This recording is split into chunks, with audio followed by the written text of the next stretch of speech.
দেখতেই পাচ্ছ ও আমার কাছে চলে এসেছে। ঘন্টুদের বাড়িও কিছুতেই থাকতে চাইছে না, কেঁদে কেঁদে সারা হচ্ছে। বাধ্য হয়ে আমি নিয়ে এসেছি, কাল রাতেই নিয়ে এসেছি। দেখা যাক কি করা যায়।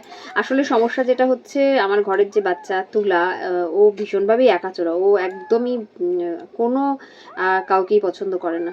ও একাই রাজত্ব করবে, একাই থাকবে। তো গতকালই ও প্রচণ্ড আক্রোশ করছিল, এবার কামড়ে দিতেই পারে।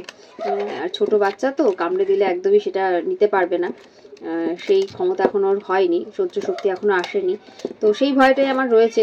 দেখি কিভাবে, আপাতত কাল রাতে আমি ওকে খাঁচায় রেখেছি। দেখা যাক যদি এইভাবে ওকে একটু বড় করা যায় আর কি। হ্যাঁ, সকাল থেকে ঘুমিয়েছিল, একদম সকালে খাইয়ে দিয়েছিলাম তো ঘুমিয়েছিল। এখন উঠে কাঁদছে, খিদে পেয়েছে। তো এখন আবার খাওয়াবো। দাঁড়াও দাঁড়াও দাঁড়াও দাঁড়াও, ওয়েট, দাঁড়া। খিদে পেয়েছে, খিদে পেয়েছে। কক কক কক।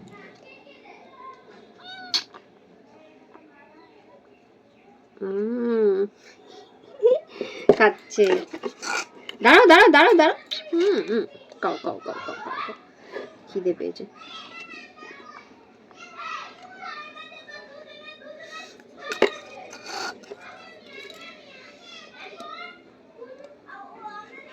সমস্যা খুবই, এত ছোট বাচ্চা, কষ্টও হয় কিন্তু উপায়ও নেই, কি করব। আমার তুলাটাও ছোট, তো ওর কথাও ভাবতে হবে আমাকে।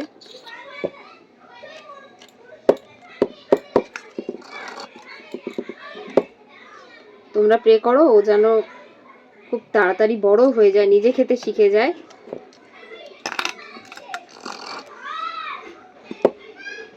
খাও খাও খাও খাও।